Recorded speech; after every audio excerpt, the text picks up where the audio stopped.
بھارت کا کرکٹ میں منمانی کا خواب چکنا چور، محسن نقوی نے جو کہا کر دکھایا۔ ایشیا کرکٹ کپ بھارت سے متحدہ عرب امارات منتقل، ایونٹ کے میچ 9 سے 28 ستمبر تک ہوں گے۔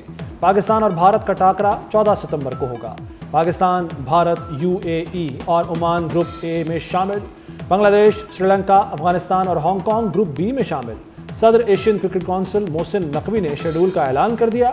پہلا میچ 9 ستمبر کو ہانگ کانگ اور افغانستان میں کھیلا جائے گا۔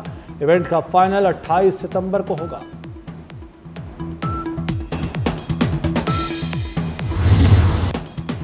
ایشیا کپ بھارت سے UAE منتقل ہونے پر بھارتی میڈیا آگ بگولا۔ بھارتی میڈیا محسن نقوی کی ذہانت اور ڈپلومیسی کا معترف توپوں کا رخ بھارتی کرکٹ بورڈ کی طرف موڑ دیا۔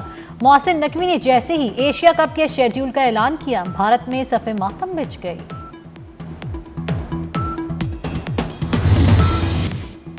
علاقائی سلامتی اور فوجی سفارتکاری میں پاکستان کی مرکزی حیثیت۔ پاکستان کی میزبانی میں 6 ملکی regional chiefs of defence staff conference, America, Uzbekistan, Tajikistan, Kyrgyzstan, Kazakhstan کی عسکری قیادت کی شرکت۔ ISPR کے مطابق فیلڈ مارشل سید عاصم منیر نے شرکاء کا خیر مقدم کیا۔ فیلڈ مارشل کا خطے میں امن و استحکام اور تعمیری شراکت داری کے لیے پاکستان کے عزم کا اعادہ۔ کہا، پاکستان خوشحال علاقائی ماحول کے لیے پرعزم ہے، شراکت داروں کے ساتھ محفوظ ماحول بنانا چاہتے ہیں۔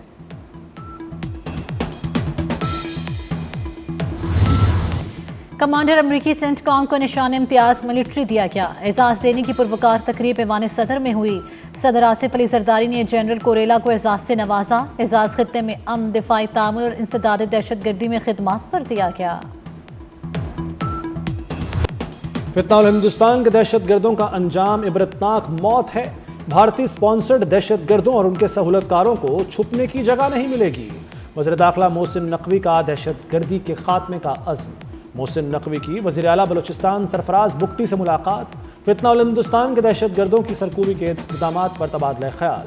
وزیر داخلہ کی زیر صدارت امن و امان سے متعلق خصوصی اجلاس۔ سرفراز بگٹی نے سیکیورٹی اقدامات پر بریفنگ دی۔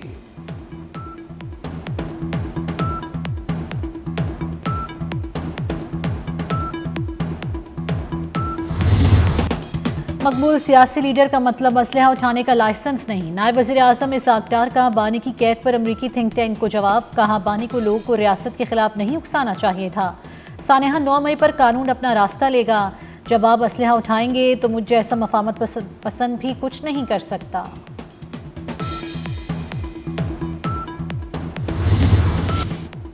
ڈاکٹر عافیہ صدیقی کیس کے حوالے کو سیاق و سباق سے ہٹ کر لیا جا رہا ہے۔ نائب وزیر اعظم اسحاق ڈار کی وضاحت۔ کہتے ہیں، اٹلانٹک کونسل تھنک ٹینک میں بانی PTI سے متعلق سوال کیا گیا۔ بانی کے کیس کے جواب میں ڈاکٹر عافیہ صدیقی کیس کا حوالہ دیا۔ ڈاکٹر عافیہ صدیقی کی رہائی کے معاملے پر ہماری حکومت کا موقف دو ٹوک اور واضح ہے۔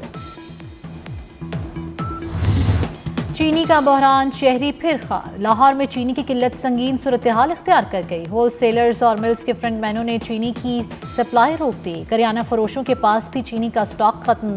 STN نمبر نہ ہونے پر کریانہ فروش ملوں سے براہ راست چینی نہیں لے سکتے۔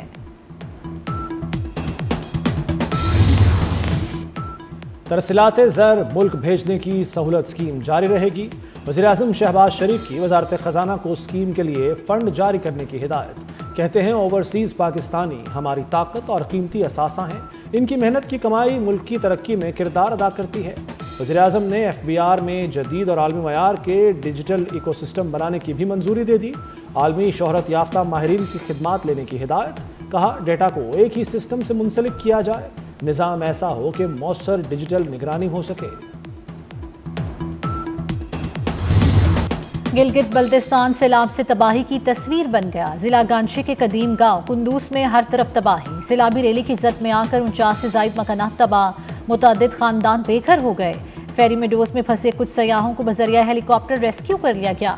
چلاس میں تھور مینار کے مقام پر لینڈ سلائیڈنگ، شاہراہ بابوسر پر 9 چھوٹے گاؤں تباہ ہو گئے۔ تھور مینار کے مقام پر شاہراہ ریشم بحال کر دی گئی۔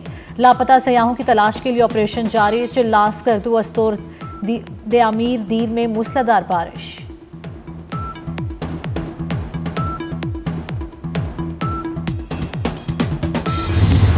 مانسون کا پہلے سے زیادہ طاقتور سسٹم ملک میں داخل۔ لاہور سمیت پنجاب کے مختلف شہروں میں بارش۔ خیبر پختونخوا، گلگت بلتستان اور آزاد کشمیر میں مزید بارشیں ہوں گی۔ بلوچستان اور سندھ میں بھی 29 سے 31 جولائی تک بادل برسیں گے۔ محکمہ موسمیات نے اربن اور فلیش فلڈنگ کا الرٹ جاری کر دیا۔ بارشوں کے باعث راول ڈیم میں پانی کی سطح بلند، سپل ویز کو کھولنے کا فیصلہ۔ منگلا ڈیم میں بھی پانی کی سطح میں تیزی سے اضافہ۔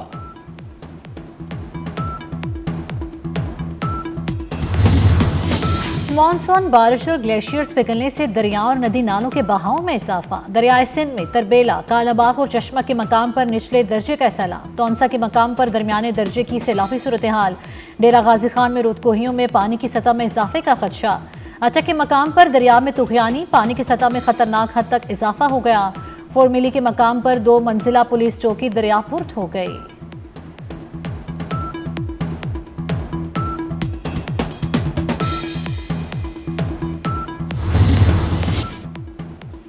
سینئر وزیر پنجاب مریم اورنگزیب کا حافظ آباد کا دورہ۔ پنڈی بھٹیا میں سیلاب سے متاثرہ علاقوں میں نقصانات کا جائزہ۔ مریم اورنگزیب نے متاثرین کے مسائل سنے، موقع پر حل کے احکامات۔ سینکڑوں متاثرین کو 1 ماہ کا راشن دیا۔ کہتی ہیں متاثرین تنہا نہیں، نقصانات کا ازالہ کیا جائے گا۔ خیبر پختونخوا سے منتخب 5 آزاد سینیٹرز پی ٹی آئی میں شامل۔ پی ٹی آئی حمایت یافتہ سینیٹرز نے ڈکلیریشن پارٹی چیئرمین بیرسٹر گوہر کو جمع کرائے۔ مرزا افریدی، اعظم سواتی، فیصل جاوید، نور الحق قادری اور روبینہ ناز شامل۔ چیئرمین بیرسٹر گوہر علی نے ڈکلیریشن الیکشن کمیشن میں جمع کرا دیے۔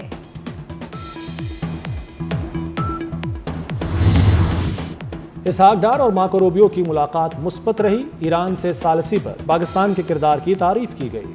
ترجمان امریکی محکمہ خارجہ ٹیمی بروس کی پریس بریفنگ۔ کہا دونوں رہنماؤں نے معدنیات اور کان کنی کے شعبے میں تعاون پر بھی گفتگو کی۔ مارکو روبیو نے 2 طرفہ تجارتی تعلقات کو وسعت دینے کی ضرورت پر زور دیا۔ ملاقات میں دہشت گردی، بالخصوص داعش کے خلاف تعاون کو مزید مؤثر بنانے پر بھی اتفاق ہوا۔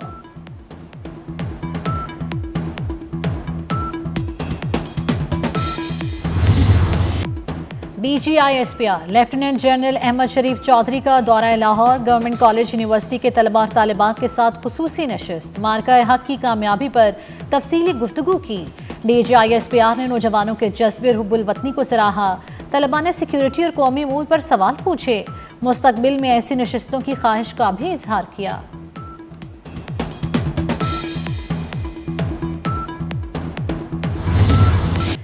سی سی ڈی کے لاہور میں مبینہ مقابلے، 2 گرفتار ملزم ہلاک۔ مبینہ مقابلے اقبال ٹاؤن اور سول لائن میں ہوئے۔ سی سی ڈی کے مطابق ملزمان کو نشاندہی کے لیے لے جا رہے تھے۔ ملزمان کو چھڑانے کے لیے ساتھیوں نے فائرنگ کی۔ ملزمان اغوا، ڈکیتی، وارداتوں میں ملوث تھے۔ راولپنڈی میں جرگے کے حکم پر شادی شدہ لڑکی کا قتل۔ عدالت کا قبر کشائی 28 جولائی کو کرانے کا حکم۔ M S D H Q اسپتال کو میڈیکل بورڈ تشکیل دینے اور ٹی ایم اے افسران کو قبر کشائی کے لیے انتظامات کرنے کا حکم۔ مجسٹریٹ کی موجودگی میں مقتولہ سدرا کا پوسٹ مارٹم کیا جائے گا۔ قتل کے بعد قبر کے نشانات تک مٹا دیے گئے تھے۔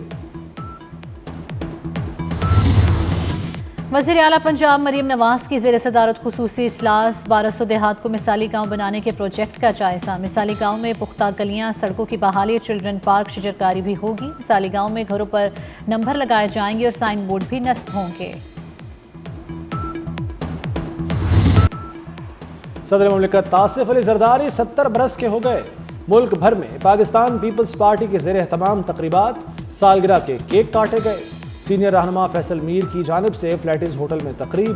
گورنر پنجاب سلیم حیدر اور راجہ پرویز اشرف کی شرکت۔ وزیر داخلہ محسن نقوی کی بھی آصف زرداری کو سالگرہ کی مبارکباد۔ کہا اللہ تعالیٰ صدر مملکت کو پاکستان کی خدمت کے لیے مزید قوت عطا فرمائے۔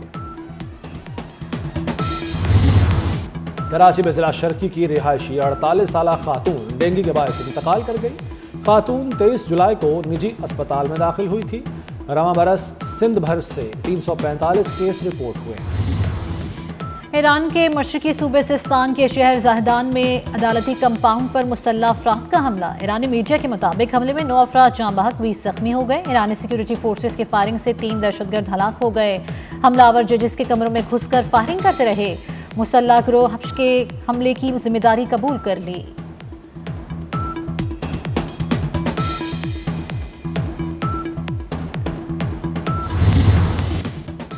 غزہ میں غذائی قلت سے مزید 9 فلسطینی جاں بحق، بھوک سے اموات 122 ہو گئیں، 83 بچے بھی شامل۔ کل سے اب تک 80 فلسطینی شہید، 467 زخمی ہو چکے۔ فلسطینی وزارت صحت نے مطالبہ کیا ہے کہ دنیا فوری سیز فائر کرائے۔ وزیر خارجہ اسحاق ڈار کا ایرانی ہم منصب عباس عراقچی کو ٹیلی فون، غزہ میں انسانی صورتحال پر شدید تشویش کا اظہار۔ عباس عراقچی کی صہیونی پارلیمنٹ کے مغربی کنارے پر قبضے کی شدید مذمت، کہا اسرائیل فلسطین کی شناخت مٹانے کے لیے طویل المدتی منصوبے پر عمل پیرا ہے۔ اسحاق ڈار کا غزہ میں انسانی امداد کی فراہمی اور بحران کے خاتمے کے لیے سیاسی حل پر زور۔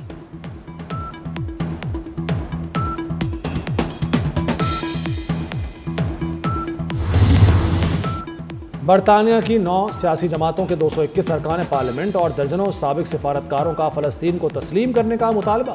وزیر اعظم کیئر سٹارمر کو خط لکھ دیا۔ خط لکھنے والے اراکین کی قیادت لیبر پارٹی کی رکن سارا چیمپئن کر رہی ہیں۔ برطانوی وزیر اعظم پر فلسطین کو بطور ریاست تسلیم کرنے کے لیے دباؤ بڑھ گیا۔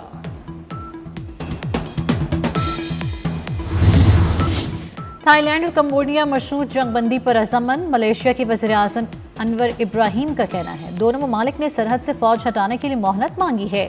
لڑائی میں 13 افراد ہلاک، 71 زخمی ہوئے، 1,38,000 افراد نقل مکانی کر چکے۔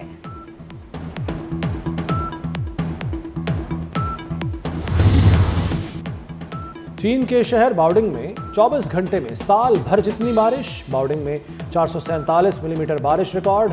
چینی محکمہ موسمیات کے مطابق بارش کی سالانہ اوسط 500 ملی میٹر ہے۔ کئی علاقوں میں سڑکیں، پل اور دیگر انفراسٹرکچر زیر آب آ گئے۔ متاثرہ علاقوں سے 19,000 افراد کو نکالا جا چکا۔ امریکی ریاست شکاگو میں شدید بارشوں کے باعث بڑے پیمانے پر سیلاب آ گیا۔ انتظامیہ نے سیلاب کی وارننگ جاری کر دی۔